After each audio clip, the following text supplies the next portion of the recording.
But I feel like with your belief, you should actually put it in a way that it aligns yourself and it aligns in a way that when God has to do something for you, it actually serves you and your purpose and your truth. Because remember, our beliefs are not the same. We might be in Konzweni, but our beliefs are not the same. That's true. You know? And he was like, if ukuthi wena uthi ulinde isithembiso uzofa uyeke ma ungafuni ukuphila. Understand? So you spend your whole life, your entire life, thinking that just because you're going or you consistently experience adversity in your life, that means uyakumqalisa. Understand?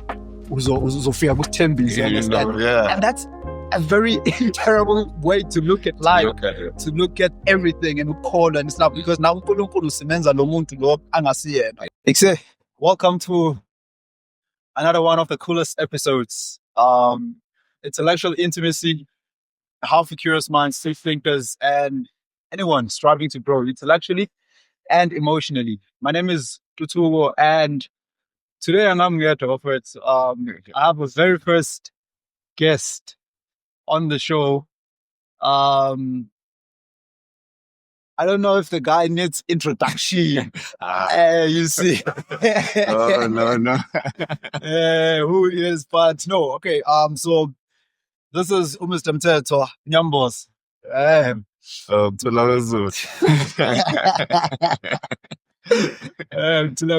observed. Protocol observed.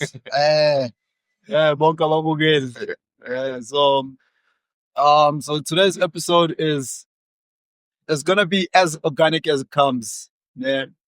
Nothing is scripted, nothing is rehearsed.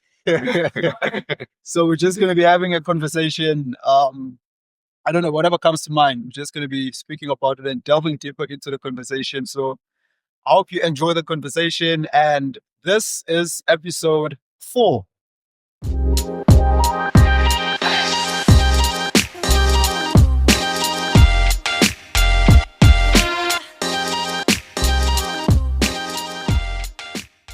Yeah, afternoon. I've been following the channel for some time now, from its inception. I must say, it's been quite a few episodes, very thick, and it provides you with different perspectives as far as the issues it was covering. And I wish him great of luck in this channel. If you have not subscribed, please hit the subscribe button now. That is what's up. Yeah, again, it's a privilege to be in this channel and to be in this episode as well. And as organic as it is going to be, we did not discuss what we were going to talk about. Yeah. But I must say, listening to him and how he actually analyzes the concept and makes you think a bit deeper about conversations. It makes you realize that, we should all be thinking a bit deeper, just don't take things on the surface and just go underneath and see what's out there. Yeah. and just to add on that, but because I think as people, especially as Christians, we get so fixated on the idea of the promise that we have been given. So we've spent most of our lives focusing on that promise, which is not a bad thing. Yeah. But then we tend to overlook the things that there's, not in a bad way, but there's more to Christianity than we already understand. Like there's more to life than we already know. So there's a lot of things to explore, and it's not wrong to explore things. Because we're humans. As much as we're Christians, we are humans. We're still in the flesh. You understand? So there's a lot of things to explore outside, to just go out, read books, think outside the box. Because you grow up in a box, like you were told, we would say, these are the things that you have to do. This is the way that you have to live. So you grow up with that mentality to would say, okay, the only way to go about life is this way. This is the route. And if I try even to divert from what I've been taught, you want exactly. I was saying shy. It's like, man, I was saying shy. So maybe stepping outside a little bit. And I wanted to find you to know, actually, those are some of the things that will actually make us grow, especially as Christians. And nakona, because people are subscribed to different denominations. So tonight we go to the Church of the Holy Ghost. This is approach. Yeah. So in Konzweni, there's so many things that we can apply. There's so many things that we can get from outside, bring back to Nkonzweni to actually improve indlela ezinto not to go to a system better or worse, right? There's so many things that can be improved. A lot of things still could be improved. So it's not a bad thing to explore, read books, meet new people, do things outside of what you have known your entire life. Understand? So, and I think, there's always been this sense when we grew up, especially knowing that every time we went to a Nkonzweni when we were growing up, it was a matter of being told you need to go. And at some point, you got to develop and think a bit deeper, and you got to fall in love with imports. You understood some of the things, as much as you might have not grasped some of the things then, but you fell in love with some of the aspects of Nkonzweni, and with that, you then grew from there. But I wanted to touch on something you also mentioned. I do know that our beliefs are usually formed by our environment. Yeah, that's true. And the perceptions that we usually construct. Because sometimes, you can see your truth, and I'll also see my truth. You know what I mean? Yeah, that's true. I recall, especially in Nkonzweni, there's this myth that sometimes happens when you see a lot of our fellow members, especially going through a lot of adversities, and there's this thing that you need to go through those adversities in order to, reach the promised land. Exactly. Exactly. And you grow up thinking that's okay. This is normal. It has to happen to me. It has to. So it means somewhere in my life, it's going to happen, or even if it happens throughout my entire life, it's fine. It's supposed to. And you never thought outside of that. And I guess, as I say, our beliefs are formed by the environment in which you occupy, and also the perceptions.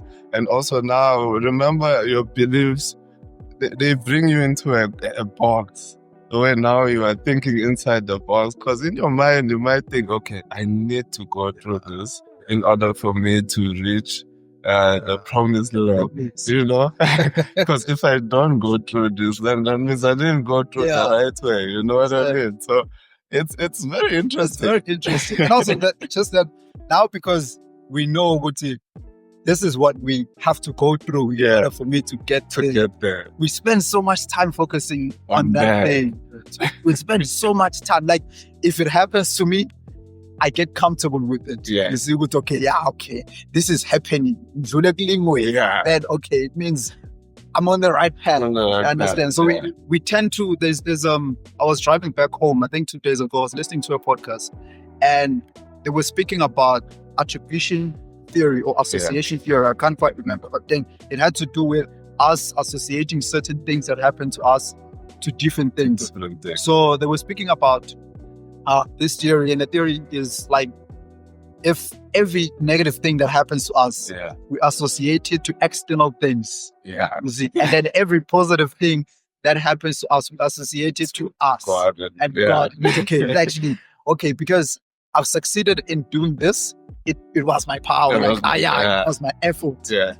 But when something bad happens, when something negative happens, we don't associate it to us or our capabilities. We tend to look outside. It's this thing that's actually happening. Understand? So it's very interesting that now we spend so much time focusing on the bad thing or on the adversities. Understand? That we forget that there's more to life than what we go through every day. Everything. And it's quite interesting because, Nkonzweni, it's not the same. And for you might sit here and say, you know what, I'm content with what I have. What I have is fire. I don't want to have anything else. And for you, maybe your life goes in that direction, and then it's okay. But for another person, they might say, you know what? Actually, I want more. I want to drown that Mark 8 GTI. You know what I mean? But here's the thing. Growing up, I was so afraid to tap into those things because I felt like this is not for me to kneel down and pray to God and say, listen, God, I want that Mark like it's too big. It's like you're looking down on the people before and the people that faced adversities, the constraints that grew up not so, they didn't have a lot of things. And for you to then now kneel down and say you want this thing, it felt like you were doing something wrong in a way, But I feel like with your belief, you should actually put it in a way that it aligns yourself and it aligns in a way that when God has to do something for you, it actually serves you and your purpose. And your truth. Because remember, our beliefs are not the same. We might be in Konzweni, but our beliefs are not the same. That's true. So aligning your beliefs, because God says himself, with him, everything is possible. Nothing is impossible with him. So you just have to allow him to take the wheel, and it's his responsibility at the end of the day. So that's how. Hey, that's a point right there. Got me thinking right now. I'm thinking about my life. But it makes sense. Because we put barriers, and sometimes we use inkonzo as an excuse. Like, I'm not supposed to hit that 100 million. Because I shouldn't be thinking this way. You know what I mean? And we put in Kwanzaa as a barrier. Listen, the people before us, they struggle, so we should struggle. Exactly. In order to reach that height. So that's why we associate, or we put a bad name or bad label to Inkonzo. So making Inkonzo as this barrier that stops us from achieving. Just because now, we shouldn't achieve big things. So I think it's very important. Now it reminds me of one of the sermons that we were given by one of the poets. I'm not going to mention names, but one of the poets. After that service, my perspective shifted. And then he spoke about, he actually used the Bible, scriptures, he quoted the scriptures. I remember that. Exactly. I remember this one service, he quoted a couple of scriptures, but the one that stood out for me was Abraham. So he was like, exactly. He was like, if ukuthi wena uthi ulinde isithembiso uzofa uyeke mawungafuna ukuphila. Understand? So you spend your whole life, your entire life, thinking that just because you're going or you consistently experience adversity in your life, that means we are understand? Uzofika kusithembiso, understand? And that's a very terrible way to look at life, to look at everything and call and stuff, because now uNkulunkulu usebenza lo muntu lo angasiyena. Okay. And I think that alone, touching that on what you've already mentioned with him, there are people who suffered for us to be here. All right. And I think, not in a bad way again, but ngaleso sikhathi you got to be bail up. You understand? And there's certain things, a lot of things that were said about Inkonzo now that have to manifest at some point. And the generation that will manifest all the things that was all the prophecies, there's no other generation. Understand? There's no other generation. So if we keep holding ourselves back, that means we're delaying the things that are supposed to be happening now that were prophesied back there. Understand? Because of our mentality that, hey, just because in Konzweni, I shouldn't be doing certain things, or I shouldn't be associating myself with certain people. And I also feel like they'll be mad at us if we don't move forward. Exactly. You know what I mean? Exactly. Because they'll be sitting there and saying, but we paved the way for this. Exactly. And now they have all the opportunities. Like we never had these opportunities. You remember that sermon by Mkonzi, that I could see the frustration on his face. Exactly. And we spoke about it after the service. His frustration on his face, because he can see we're not getting You know, we're not at the level that he wishes that we are. Exactly. These people, about. you know, and you could see if it was up to him, he'll actually do an example and go out and do what it needs to do, just to show you how much God has put in you guys as standard. You know, you have it as standard. You don't have to do more. You just have to kneel down and pray and believe. That's all. Believe. That's all. But I know it's it's quite profound. You know, they say you know, you have to know where you're coming from to know where you are going. Yeah. And for us, it's always profound to hear the stories of people before. And it's always a humbling experience to hear. It's almost like you were there. And it gives you that edge to actually do more because you want to do more. And I feel like we have to do more. And if you are dreaming of something big, you shouldn't doubt yourself and say, you know what, I shouldn't be thinking this because, you know, our road is here. But I think at some point, sometimes I give us a little bit of grace, Nyan. Even though it's not a good thing that we think the way that we do, but I give us a little bit of grace, Nyan. Yeah. Take, for instance, the apartheid era that we come from. Yeah. Our forefathers suffered. Yeah. Like our grandfathers, they suffered. Yeah. So the only thing they could do at the time was to live for the now. Yeah. And the future would just think for itself. Yeah. We'll see what we eat tomorrow. But right now, let us find something that we can eat and sleep. When tomorrow comes, we'll wake up and try to figure out what we will eat. Yeah. So I feel like even now, not even in Gonzania, but just in general, Black population, Black community, we still have that mentality of thinking for the now. Yeah. Like people say, it's not easy for us. And I'm speaking for the general population, not the minority. Yeah. Obviously, there are outliers that are able to think for the future. Those who are there. But for the general population, the majority, we still suffer. We still lack the ability to think long term. Like when I have an opportunity at my disposal, the only thing I'm thinking about right now is to satisfy my cravings that I have right now. At that moment. Exactly. Yeah. So it's okay, if I get this amount of money, I want to spend all of it.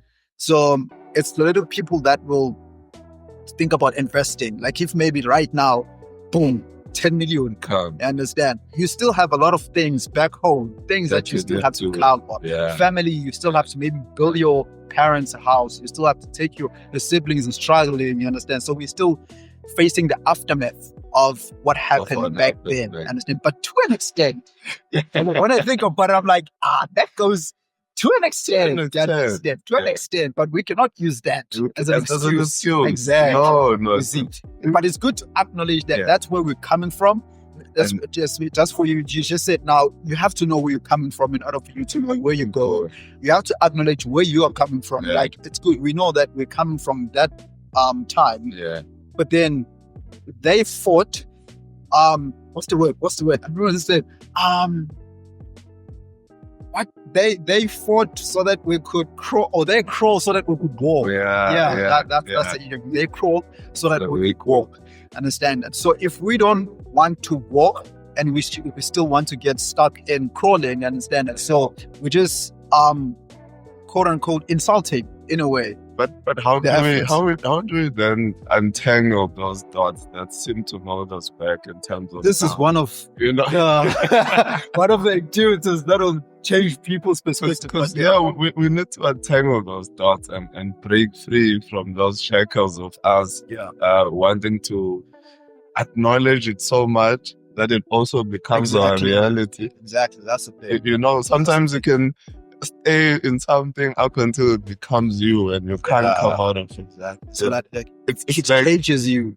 I'm sorry to use a look sheet, you know. It's reality. It's like being a look sheet. Yeah. And you've been there for so long that you can't think of anything else. But there's a world that exists outside. Yeah. But you're so caught up in this, and you tell your mind psychologically, I'm never going to come out of here. And as soon as you tell yourself that, and everything happens that it makes you stay in this place, it validates your thoughts, it validates your beliefs that you're never going to come out of this place. Yeah. And so for you, it confirms your truth.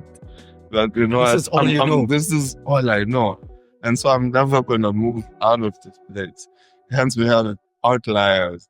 But we should move from a place where we have like outliers. Yeah. I think we all should have like a free mind where you can take it outside of these walls and think of the world outside.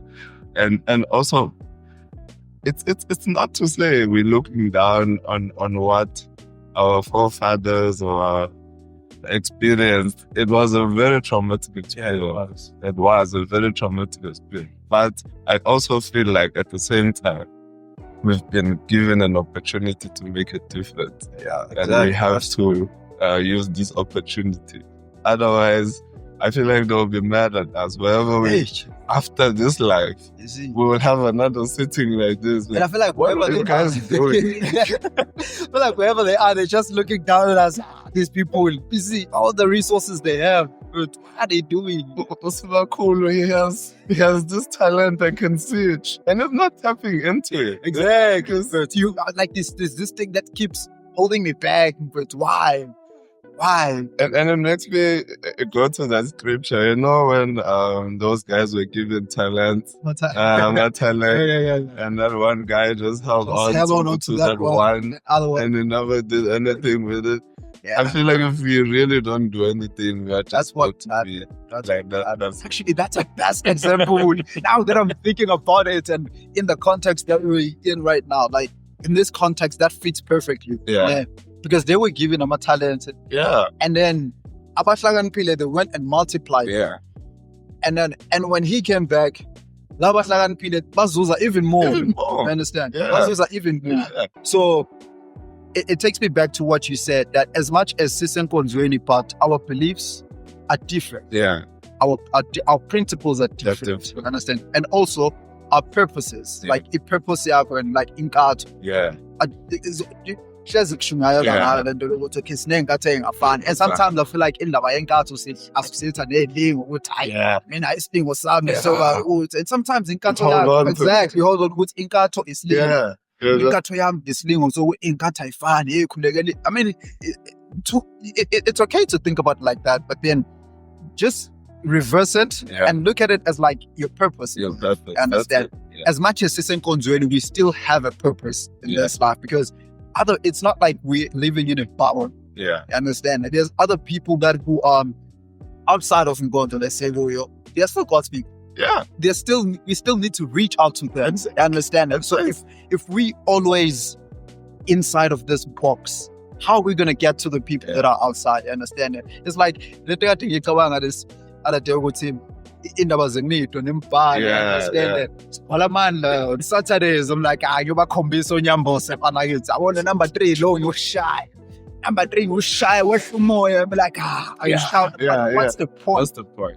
Because I already believe in what you're speaking about. I already believe it. It's not like but what is the point if I understand it? You see. So it's those things. It's like going out and speak to people, meet people, but to tap into different aspects of life. And you know, I want to go back to what you're saying about the cards, you know. Yeah. And I wanted to make an example. Say, Unkulunkulu says to you, you know, if you proceed with this road, you're going to meet an accident, you know. My question will then be, are you going to just chill and wait for that accident? Like, so even if it happens, it's fine. It's cool. You did say. Exactly. Are you not gonna maybe try to pray about it and pray about it? Exactly.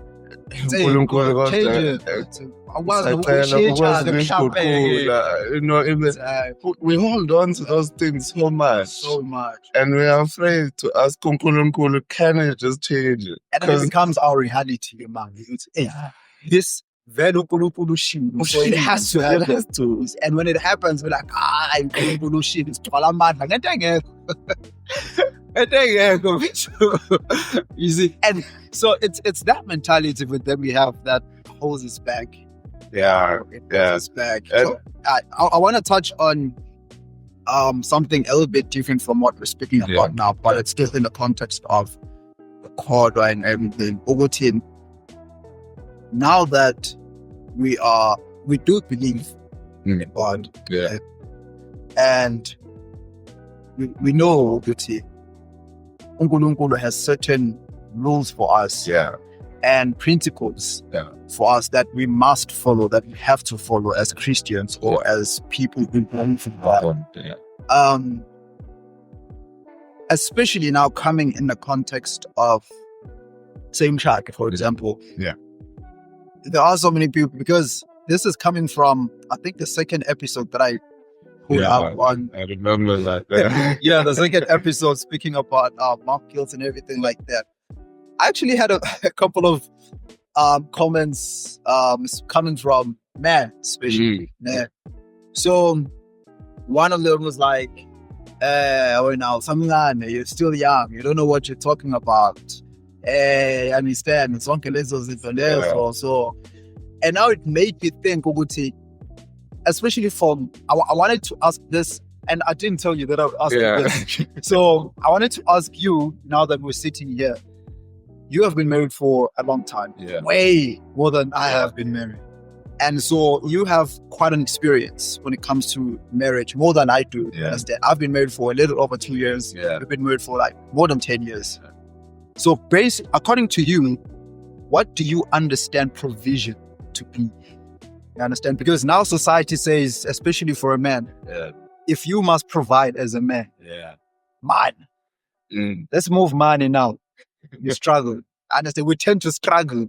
What is provision without money? You understand? Because I'm still stuck here on the concept of provision and providing, especially in the context of Christianity and of Christ. Because marriage really is an institution that was made by God for his followers, people who believe in him. So that's why marriage has certain rules and certain principles. But obviously, marriage dynamics are different for everyone. So that's why I'm asking, according to you, and it's not a universal definition or description of provision, but the way that you understand it, that you've been married for this long. You understand? What does provision mean? Uba, you provide. What does it mean in the context of marriage?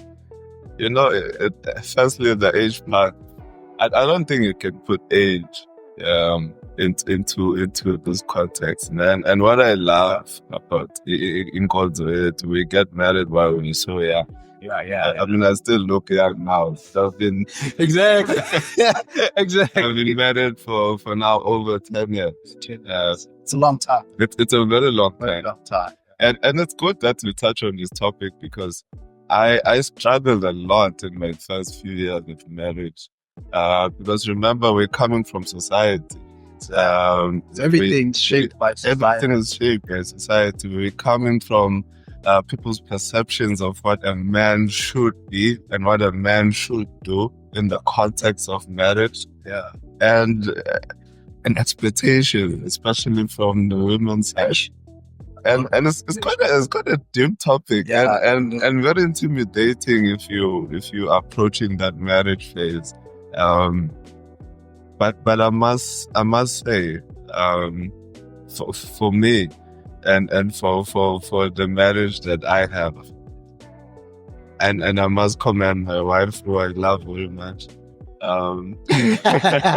Hope you listen to this. I actually did not feel pressure in any sort of way to live up to that way, if I could put it that way, that you need to be provided.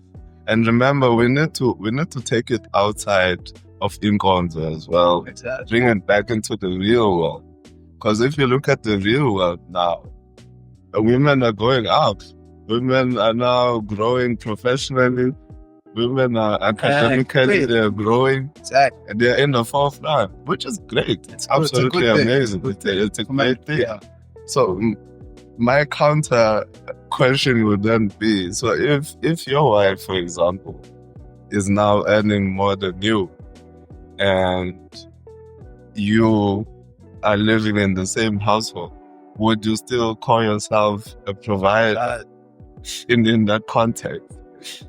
In essence, we then are now trying to describe what is actually a provider. Exactly. So that's what I'm looking to understand.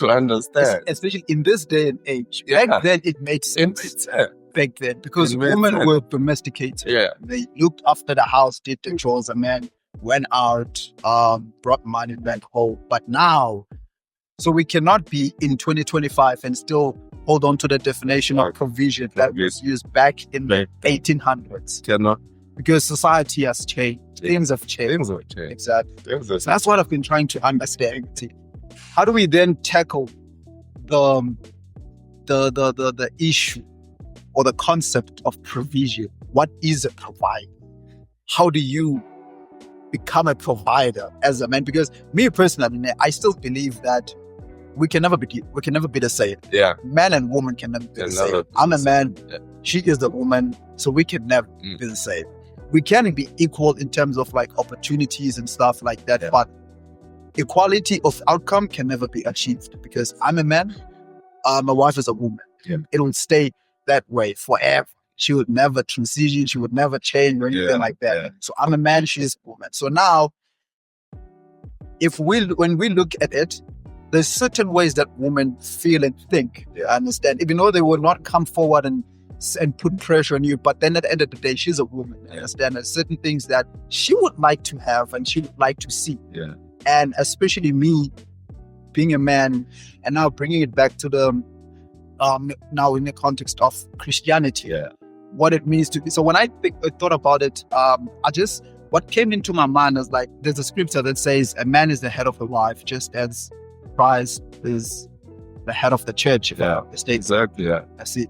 And when I thought about that, to me it was like, if I am to be a provider to my household, then I have to liken Jesus Christ's provision. Yeah. Jesus Christ does not only provide money. No. You see, it provides wisdom. Exactly. Exactly. Wisdom. If anything that you are in need of, he provides. That's why he's called the provider. Yeah. So if the Bible tells us that in order for us to become leaders or become providers, we have to be like Christ. Yeah. So if I'm in need of emotional stability, Jesus Christ provides that. Yeah. So I should be able to provide the same for my wife, for my kids. That's me being a provider. Right. It's my responsibility to ensure that there's mental stability in the home. Peace. And that no one is going exactly. No one is going astray. Yeah. Okay, fine. We are at peace in this household. It's my responsibility. And that's what providing means, especially in this day and age. Yeah. So now we're tapping into different avenues of this scary thing, this big thing called provision in 2025. Because now I feel like there's a lot of men that struggle to understand what it means to be a man and still be a provider in this day and age. Let's say we take out money. You still struggle. Now, okay, fine. My wife is working and she earns way more than me. Where does that leave me? Okay, now because you still have a big role. Exactly, you still have a big role, but you just have to enforce it and make it known in your house. It's okay. No, I understand. Okay, this is our situation. Yeah. My wife makes this much and I make this much. So financially, we can try find a workaround, maybe around that. But then I still have so many things to care for and to look at and still be the provider in the house. You understand? So that's the way I understand this. So that's the way that I just understand what it is. But you articulated it very well. Exactly. And you unpacked. Because I always... For me, I made the mistake of always thinking that being a provider has to do a lot with the financial situation. Which is not really a mistake because that's what we've always known. That's what we grow up knowing that understand. So in order for me to be seen, basically, I have to have a thick pocket. And there was a lot of pressure around that, because now if you didn't have that, then what are you bringing to the table? Exactly. You know what I mean? Exactly. So now that you find yourself scouting. I mean, there's a lot of my concern right now are probably going through the same thoughts. Like, you know what, I want to make this move, but I'm so afraid. What am I going to do on that other side? Because at the moment, I don't see exactly what I'm going to be bringing. But as you say, there's much more into providing.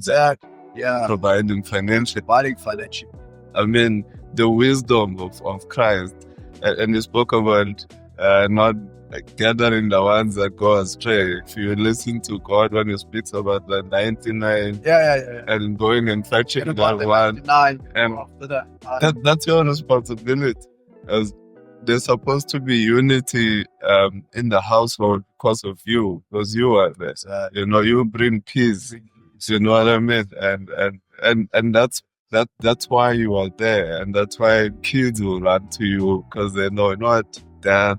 Whenever Dad comes, he brings peace. There's always that funness at home. There's always this warmness.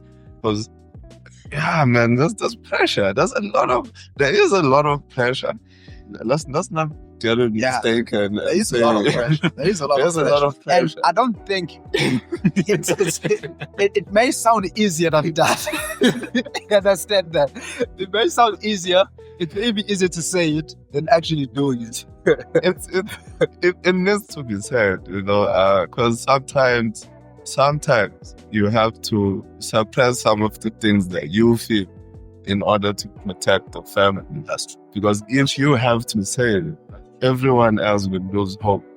So some of your feelings you have to keep within in order to protect the family. That is also being a provider, because you're providing your family with a nice stability and having that emotional intelligence to lead them to a place of warmth and comfort.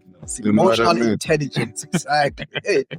Not a lot of people have that or understand that. You understand? Even we are still trying to figure it out. Trying to figure it out. But it's very important. It is. It's very important. I think another thing that